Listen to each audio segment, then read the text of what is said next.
Good evening, welcome to the Professor Maima show. Hope you are doing well wherever watching me from around the world. Please subscribe, share and like this video. So for the born 2000s, I call them the Gen Zs, me I call them born 2000s. It was a time American hip hop music, which is another name for rap music, whereby someone talks quickly, uses, in fact it was about poetry, where someone does poetry discussing social issues, was very big in the whole world. And because of two major artists, the first one was Tupac, the other person was Notorious B.I.G. Now behind Notorious B.I.G. was a person who is well known in the world of hip hop. He's a billionaire. He's someone who's famous, but he has never acted anymore. He has appeared in some movies, but has never acted a full movie. Because usually what used to happen when you are good in music, you go and act movies, like the late Whitney Houston, a good example, in the movie Bodyguard. So now, that's why I'm talking about the downfall of Sean Combs, popularly known as P.Diddy, or if you like it, in our times, in the 90s and early 2000s, Puff Daddy. So now, if you have been in the news, watching the news, American news, world news, there's the story about Sean Combs, or let's just call him P.Diddy, the way he likes calling himself. He's being charged. There's some major charges that can put him in prison for life. So what are these charges? I wrote them down for your own benefit. The first one is racketeering. Number two, sex trafficking and sexual assault. So now, all this stems from a 2016 video where I was seen assaulting a woman. The woman was called Cassie Ventura. For the born 2000s, in the year 2006, this lady, her stage name is Cassie, produced one of the biggest hits in the world. At that time, it was a very big hit worldwide, Me and You. It was just her and mirrors, dancing, doing yoga, and it became a hit. You understand? That's what I'm telling you. Back in the day, musicians were very creative and talented, like this Cassie. So P.Diddy was pictured beating her up seriously, but that video had been hidden for many years until it just came up the other year. But he paid the lady Casey, compensated Casey a lot of money, I think nearly $100 million, if I'm not wrong, some serious money. Now, what they want to nail P.Diddy on is this. It's assaulting people, isn't it? The sex workers.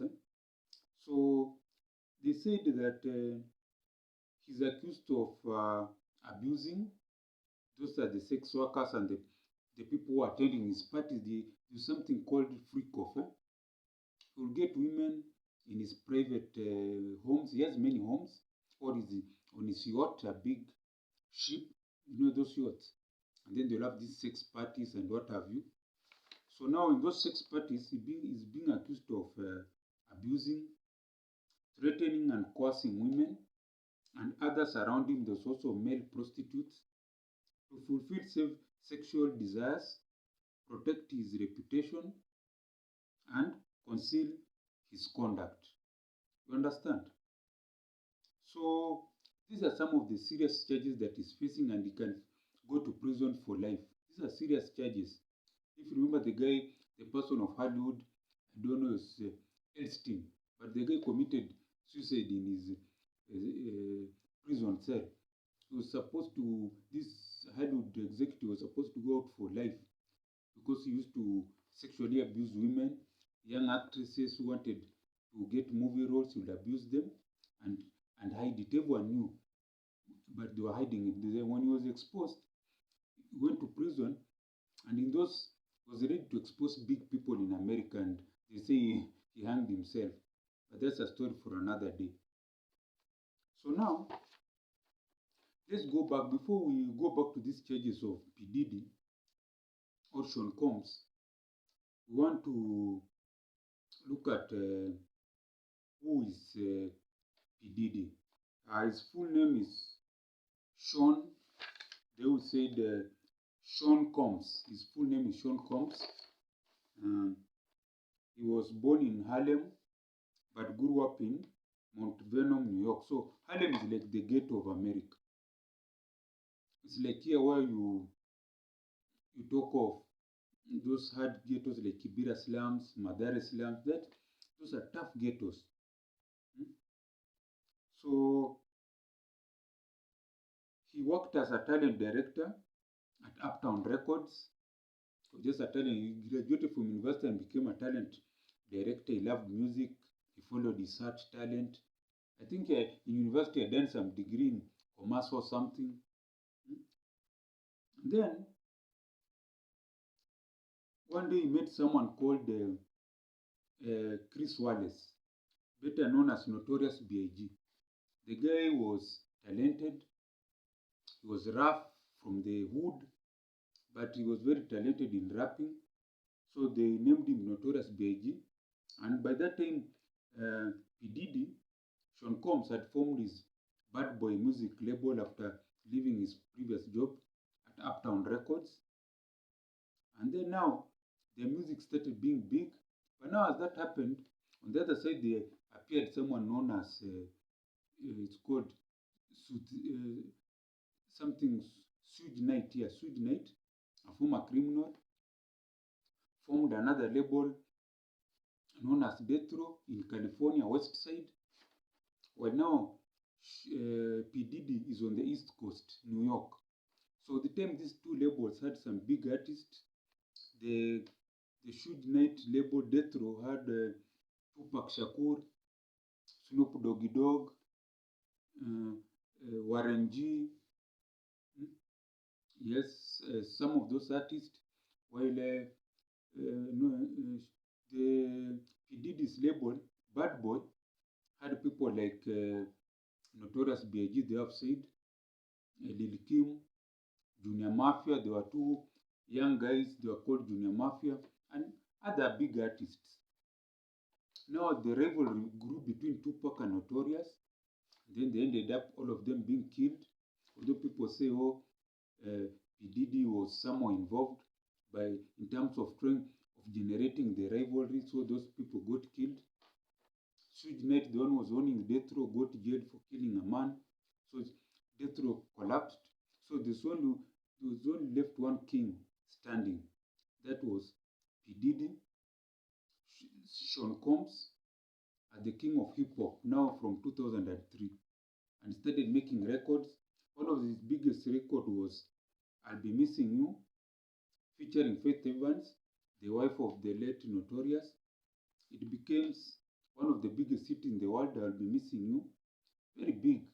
It sold millions of albums and all that. So now, let us look at Puff Daddy.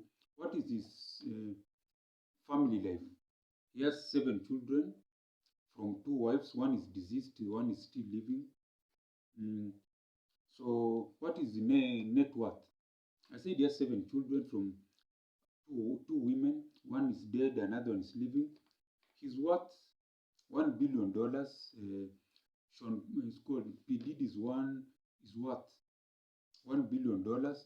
He was the first certified dollar billionaire hip hop artist in the whole world. Forget Akina Ariana, these ones are just the other day. But P.Diddy was the first $1 billion hip hop artist in the history. Just look at Guinness World Book of Records. He has his own, it's called the Vodka Company. Okay, he's the majority shareholder in it's called Diag Circo Vodka Company. He has his own water company, this water for drinking, bottled water like here in Kenya. And then he also has his own brand, the Sean John fashion brand, although I don't think it's still existing, maybe it collapsed. Yeah, which was putting labels on things like clothes, things like belts, things like bags, and other accessories, even shoes, perfumes. So he doesn't manufacture those things. He just goes and sources the material, the finished product. Let's say it's a bag, it's a belt, it's a purse, it's shoes, and then he puts the label on them.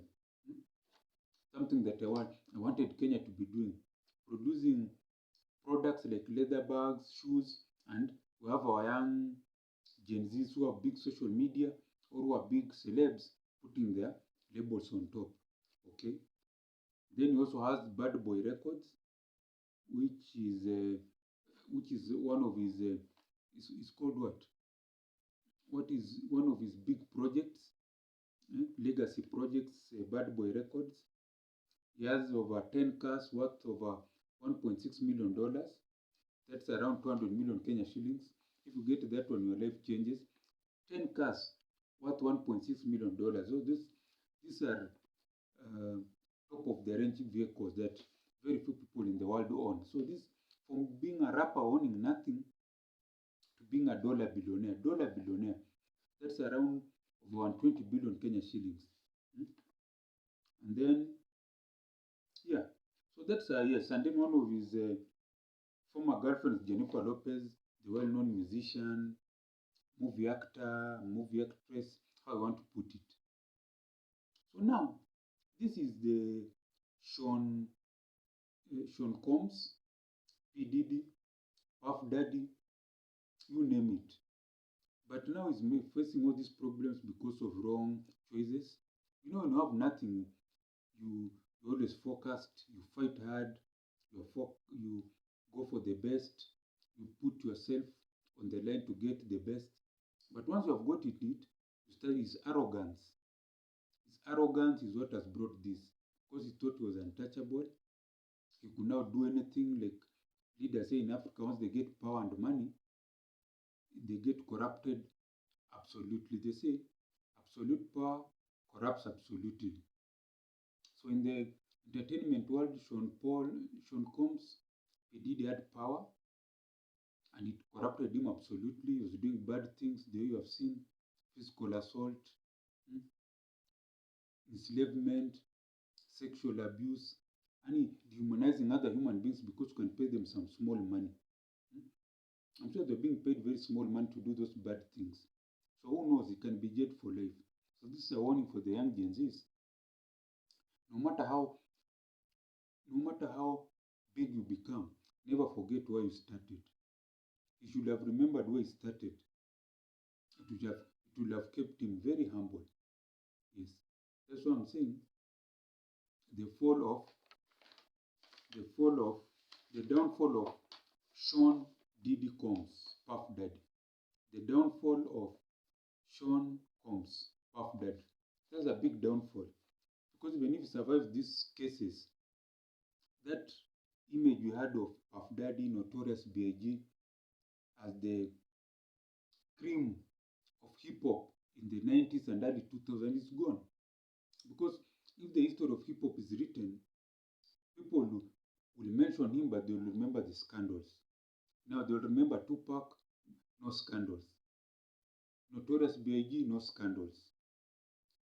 50 Cent, no scandals. But when they talk of Puff Daddy, they always mention these cases, which is unfortunate because when you are growing up, me, I just loved, when I thought of hip hop, I just thought of four people: Snoop Dogg, Tupac, Notorious B.I.G., and Puff Daddy. We used to call him Puff Daddy because he used to smoke these Mexican cigars. Because every song he appeared, he had those cigars, and they're very expensive. That's why we're calling him Puff Daddy. So the downfall of Sean Combs, P.Diddy, Puff Daddy. It's very unfortunate, but that's how life goes. So after that long video, I want to pray for you who's watching me, that you have a long life, that your dreams become reality, and you become rich and prosperous, not only you, your children and grandchildren. And also I want to pray for myself. I get big money, the biggest technical university here in Kenya and worldwide, to produce a product that can be used here in Africa and worldwide, to generate jobs for the young Gen Zs, to train future entrepreneurs, and to earn me big money as well as the Kenyan government. And I also want to